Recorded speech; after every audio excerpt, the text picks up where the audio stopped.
Hello students, welcome. Today we are discuss 3 dimension geometry 3D.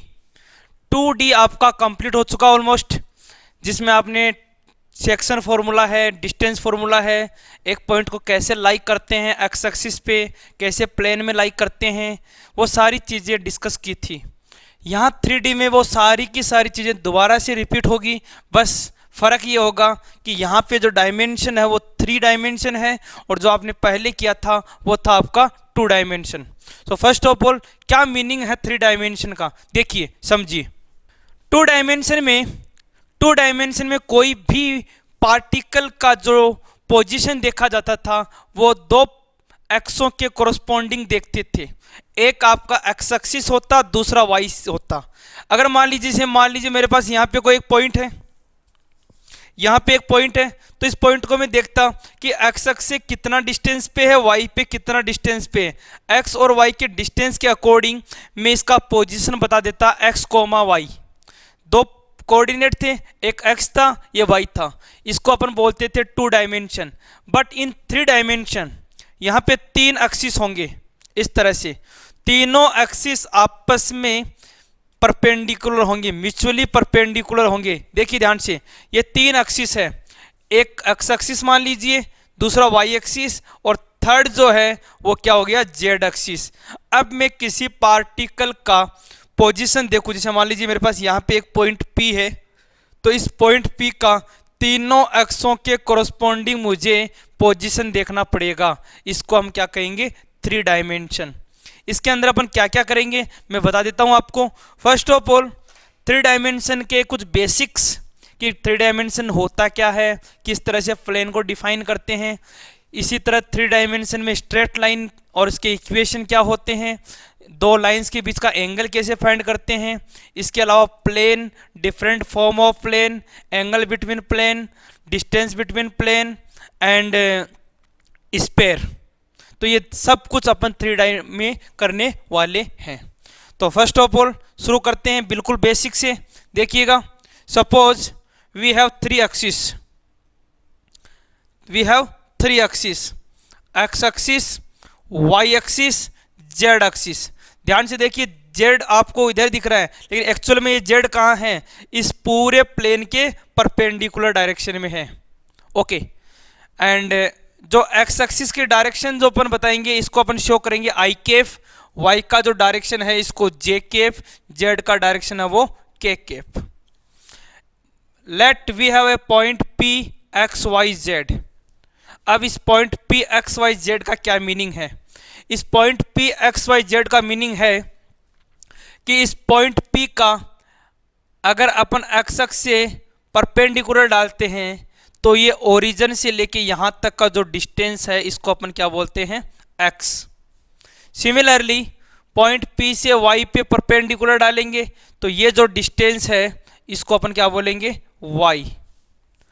और point P से z पे perpendicular डालेंगे तो ये जो डिस्टेंस है ओरिजिन से जहाँ पे कट करेगा वो क्या हो जाएगा आपका, z। तो यहाँ पे आप पॉइंट P को शो कर सकते हैं एक्स वाई जेड। मान लीजिए यहाँ पे ऐसा लिखा हुआ है कि एक पॉइंट है P, कोऑर्डिनेट मान लीजिए 1 2 3। इसका मीनिंग कि जो एक्स एक्स पे इंटरसेप्ट है वो 1 है, वाई एक्स पे जो इंटरसेप्ट है वो 2 है और जेड पे जो इंटरसेप्ट है वो 3 है। ओके बेटा, तो ये हो गया किसी पॉइंट को लाइक करने का पैटर्न। ओके, इसके बाद में अपन बात करते हैं। देखिए यहाँ पे 3D में 3 एक्स हैं, एक एक्स एक्सिस, दूसरा Y axis, third Z axis. ये आपके 3 एक्सिस है। इसके अलावा यहाँ पे 3 प्लेन हैं। कितने प्लेन हैं, 3 प्लेन।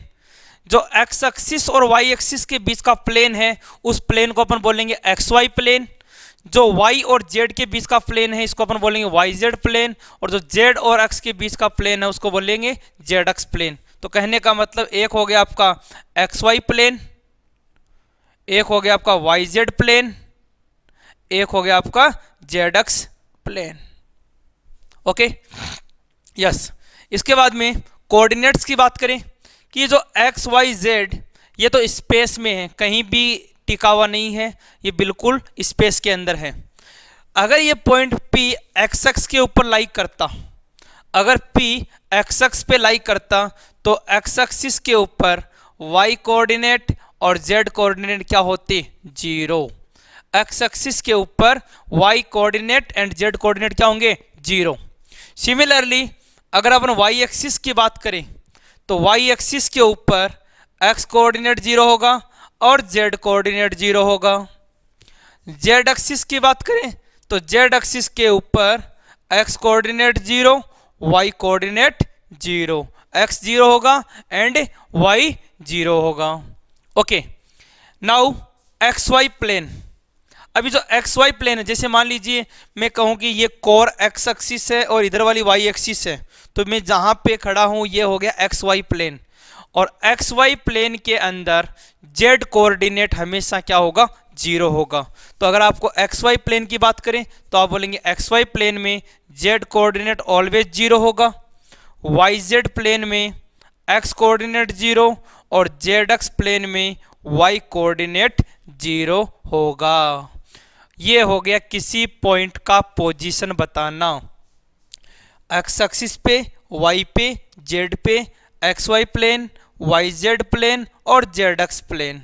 ओके बेटा, इसी तरह अगर मान लीजिए पॉइंट जो है P ओरिजिन पे होता, at origin, at origin, origin के ऊपर x भी 0 होगा, y भी 0 होगा एंड z भी 0 होगा। तो ये आपके 3 कोऑर्डिनेट को शो करने का पैटर्न हो गया। ओके बेटा, इसके बाद में अपन करते हैं distance between 2 points. Distance between 2 points, yes, distance between 2 point, distance between 2 points. अब 2 डायमेंशन में डिस्टेंस फॉर्मूला किया था, x1 y1 और x2 y2 के बीच में क्या था distance formula? Square root of x2 minus x1 का स्क्वायर, y2 माइनस y1 का स्क्वायर। सिमिलरली यहाँ पे आपके पास 2 पॉइंट होंगे, एक point A x1 y1 z1 coordinate and second B x2 y2 z2 coordinate. यहाँ भी 3 डायमेंशन में है, ये भी 3 डायमेंशन में है। तो आप A से B के बीच का डिस्टेंस फाइंड करेंगे। डिस्टेंस हो गया AB under root of x2 minus x1 का स्क्वायर, x2 माइनस x1 का square plus y2 minus y1 का square plus z2 minus z1 का स्क्वायर। ये आपका डिस्टेंस हो गया 2 पॉइंट्स के बीच का। ओके बेटा, आगे चलते हैं। नेक्स्ट देखिए, कई बार क्वेश्चन ये आ जाता है कि सर ये आपका जो पॉइंट P है, पॉइंट P है x, y और z, इस x, y, z का ओरिजिन से डिस्टेंस कितना है? तो आप अगर x, y, z का ओरिजिन से डिस्टेंस की बात करें, distance between OP, distance between OP, तो ये हो जाएगा आपका अंडर रूट ऑफ, अब O के कोऑर्डिनेट क्या होते हैं बेटा? 0 0 0, तो ये हो जाएगा x माइनस 0 का स्क्वायर, y माइनस 0 का स्क्वायर, z माइनस 0 का स्क्वायर। ओके, सिमिलरली ऐसा बोल दें distance of P from x axis. देखो, जब भी डिस्टेंस की बात आती है तो डिस्टेंस हमेशा परपेंडिकुलर की बात होगी यहाँ पे। तो ये जो पॉइंट P है, इस पॉइंट P का x एक्स से डिस्टेंस बताइएगा।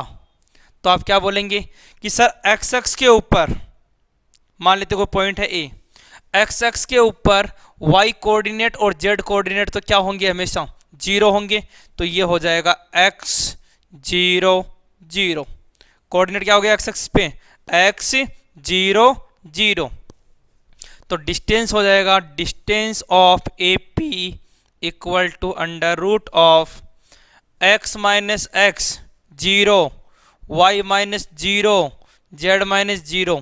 तो ये हो जाएगा y माइनस 0 का स्क्वायर, z माइनस 0 का स्क्वायर। सिमिलरली अगर मान लीजिए आपका डिस्टेंस पूछ लेते, distance from Y axis, distance from Y axis अपन इसको बीपी बोल देते हैं, और ये हो जाएगा under root of X square plus Z square. और अगर मान लीजिए पॉइंट पी का डिस्टेंस पूछ ले कहाँ से, इसी पॉइंट से, क्योंकि जेड एक्सिस के ऊपर एक्स कोऑर्डिनेट और वाई कोऑर्डिनेट क्या हो जाएंगे, 0। तो ये हो जाएगा आपका अंडर रूट ऑफ ये P C under root of X square plus Y square. तो ये आपको डायरेक्टली डिस्टेंस याद रखना है। ओके बेटा, आगे चलते हैं डिस्टेंस फॉर्मूला के बाद में section formula. Yes, section formula बिल्कुल एज इट इज 2 डायमेंशन की तरह है। Suppose we have 2 point A and B, coordinate of A is x1 y1 z1 and coordinate of B is x2 y2 z2। A और B को मान लीजिए कोई point है C, let C divide A B in m ratio n internally, मतलब m ratio n internally divide करता है, तो कोऑर्डिनेट ऑफ सी के कोऑर्डिनेट हो जाएंगे। अगर मैं इसको m लिख दूं, इसको n लिख दूं, तो कोऑर्डिनेट ऑफ सी हो जाएगा बेटा m x2 plus n x1 upon m plus n। यह वही फॉर्मूले बेटा जिसको मैंने वेक्टर में भी करवाया है, 2 डायमेंशन में भी करवाया है। And m y2 plus n y1 upon m plus n, m z2 plus n z1 upon m plus n। तो ये हो गया बेटा कोऑर्डिनेट ऑफ सी के कोऑर्डिनेट हो गए। ओके, इसके बाद में आगे चलते हैं। देखिए, अगर ये पॉइंट ये ए बी के बाद में सी अगर एक्सटर्नली डिवाइड करता, ऐसे बोलते हैं कि जो पॉइंट सी है वो एक्सटर्नली डिवाइड करता है m रेशियो n में। लेट दिख रहा है यहाँ पे, late C divide A B in m ratio n externally. तो C डिवाइड करता है B इन एक्सटर्नली, तो फॉर्मूला हो जाएगा m x2 minus n x1 upon m minus n, m y2 minus n y1 upon m minus n, m z2 minus n z1 upon m minus n। बस plus की जगह पे क्या आ जाएगा बेटा, माइनस का साइन आ जाएगा। ये आपको दिमाग में रखना है, ठीक है बेटा। तो ये तो हो गया डायरेक्ट फॉर्मूला।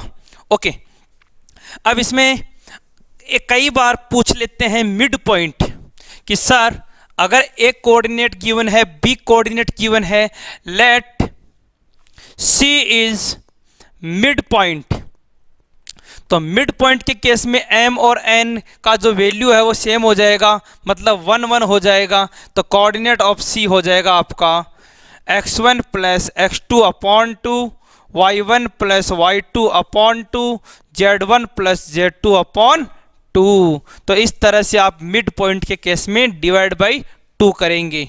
ओके बेटा, इसके बाद में नेक्स्ट चलते हैं कि आपको ए पॉइंट भी गिवन है, बी पॉइंट भी गिवन है, सी पॉइंट भी गिवन है। मान लीजिए alpha beta gamma, C point भी गिवन है बट रेशियो गिवन नहीं है। आपको रेशियो पूछा है, इस वाले केस में आपको रेशियो पूछा है, व्हाट इज द रेशियो। अब ये क्वेश्चन बहुत बार एग्जाम में पूछते हैं कि एक गिवन है, बी गिवन है, दोनों को जो डिवाइड करने वाला पॉइंट है वो सी गिवन है। अब वो सी इंटरनली हो सकता है, एक्सटर्नली हो सकता है, वो डिपेंड करेगा जब आपका रेशियो आएगा। तो आप कैसे करेंगे, देखो जब भी आपको इस तरह का क्वेश्चन आता है तो आप यहाँ रेशियो ले लेंगे कि रेशियो इज के रेशियो 1। क्या ले लेंगे बेटा, रेशियो के रेशियो 1। ओके, अब के रेशियो 1 है तो यहाँ से आप सोल्व करेंगे के x2 प्लस x1 अपॉन के प्लस 1। नेक्स्ट के y2 प्लस y1 अपॉन के प्लस 1। सिमिलरली के Z2 प्लस Z1 अपॉन के प्लस 1। अब ये जो कोऑर्डिनेट आया, ये इनको कंपेयर करेंगे अल्फ़ा से, तो इस वाले को कंपेयर कर देंगे अपन अल्फ़ा से, इसको कंपेयर कर देंगे बीटा से, और इसको कंपेयर कर देंगे गामा से, और इन तीनों को कंपेयर करके आप ए के का वैल्यू फाइंड कर सकते हैं।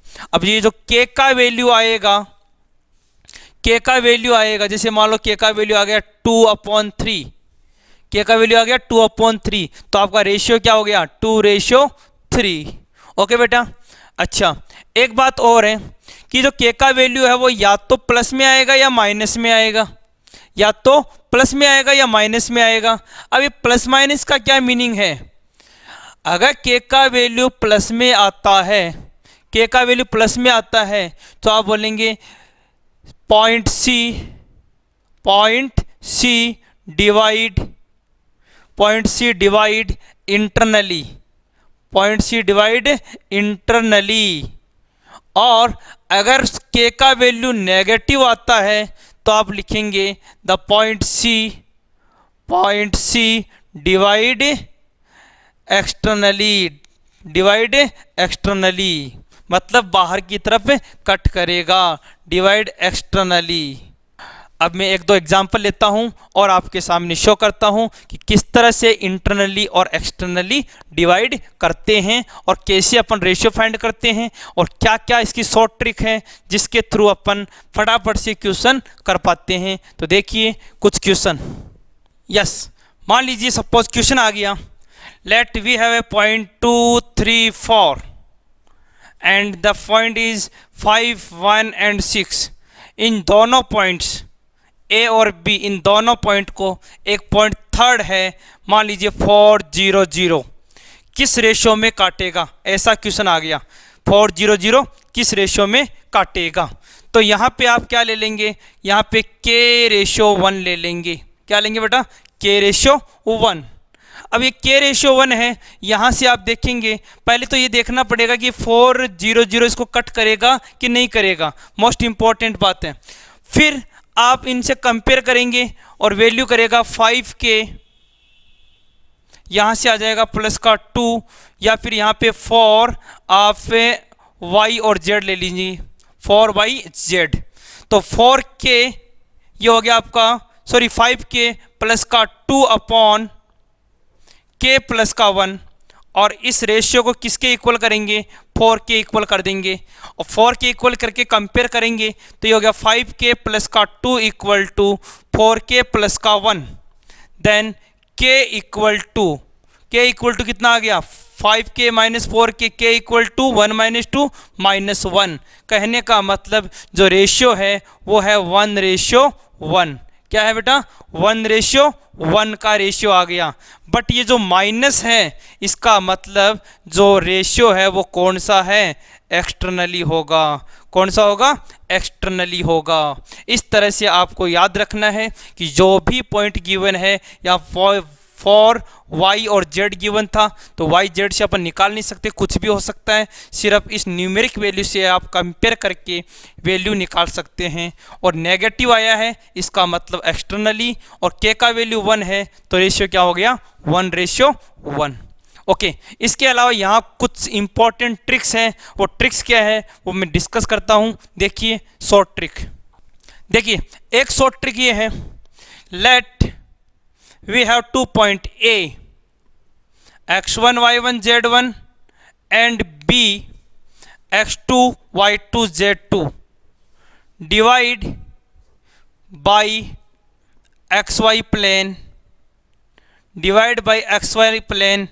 in which ratio?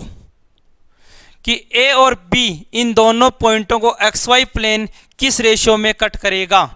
तो आपका आंसर होना चाहिए -Z1:Z2। XY प्लेन किस रेशियो में काटेगा? -Z1:Z2 में।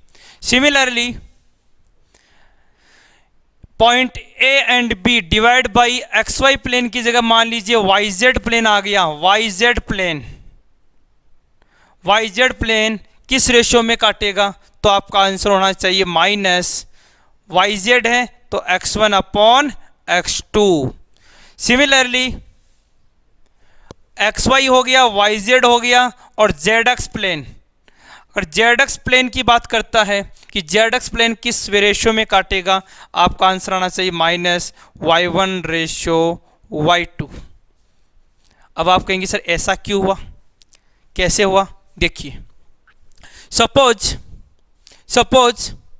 We have 2 point x1 y1 z1 x2 y2 z2।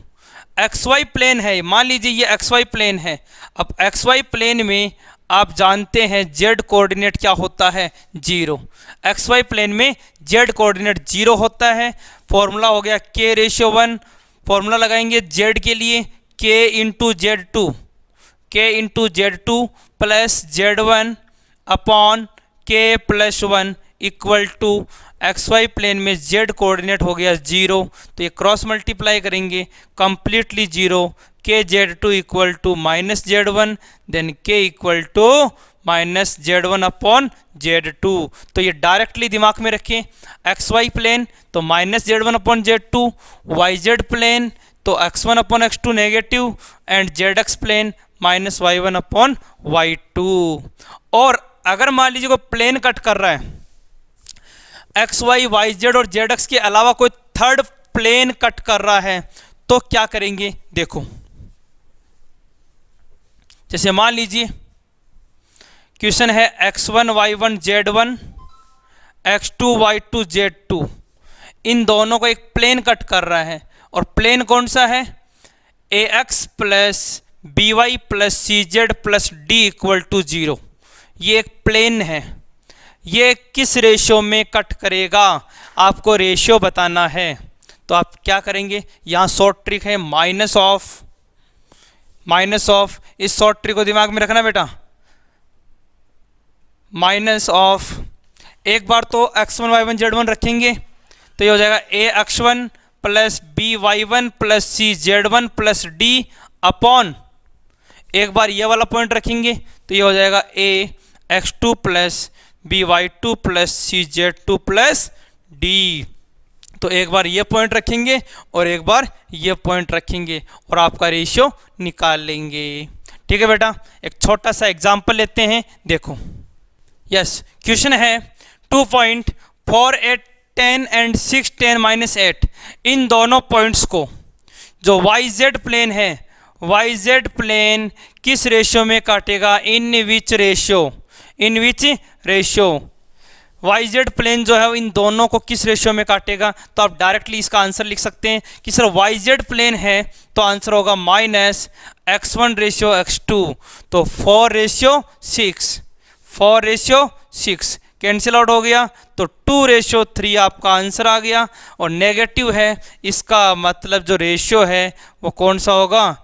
Externally होगा। कौन सा होगा बेटा? एक्सटर्नली होगा। ओके, इसी तरह मान लीजिए अगर ऐसा कोई क्वेश्चन आ जाता कि सर 4 8 10 और 6 10 -8 एक प्लेन है, x plus Y minus Z minus 1 equal to 0, इसको किस रेशियो में काटेगा? तो आप क्या लिखेंगे? माइनस ऑफ,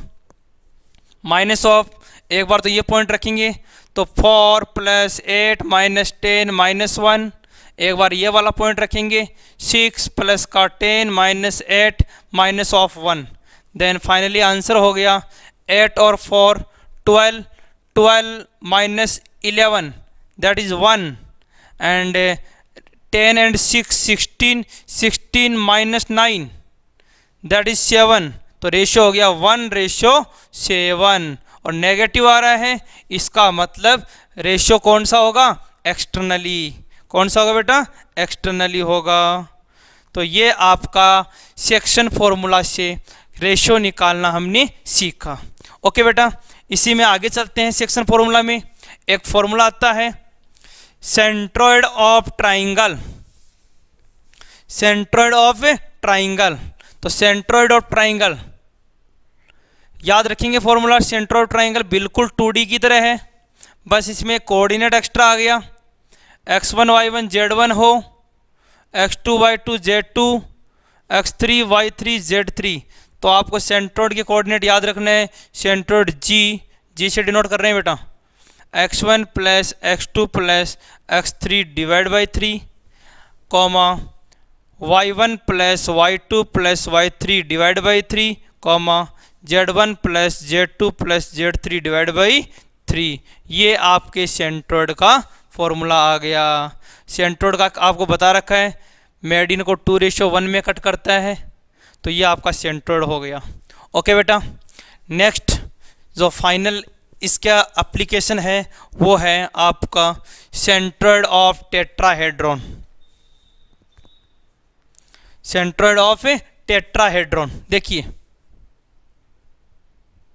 टेट्राहेड्रॉन गिवन है आपको, उसका सेंट्रोइड निकालना है इस तरह से। और एक पॉइंट मान लीजिए यहाँ पे एक पॉइंट है, तो इन पॉइंट्स को अपन मैच कर देते हैं इस तरह, तो ये आपके पास एक टेट्राहेड्रॉन बन जाएगा। इसके 4 पॉइंट हो गए, ये 4 पॉइंट है, x1 y1 z1, ये मान लेते हैं x2 y2 z2, ये है मान लो x3 y3 z3, ये हो गया x4 y4 z4। तो centroid of tetrahedron G equal to यहाँ पे x1 plus x2 plus x3 plus x4 divide by 4, comma y के लिए हो जाएगा y1 plus y2 plus y3 plus y4 divide by 4, and z1 plus z2 plus z3 plus z4 divide by 4। तो ये हा centroid of tetrahedron. तो ये था बेटा आपका section formula, distance formula and basic coordinate. Okay, next आगे करेंगे अपन अगले वीडियो में। अभी के लिए इतना ही। Thank you. जय हिंद, जय भारत।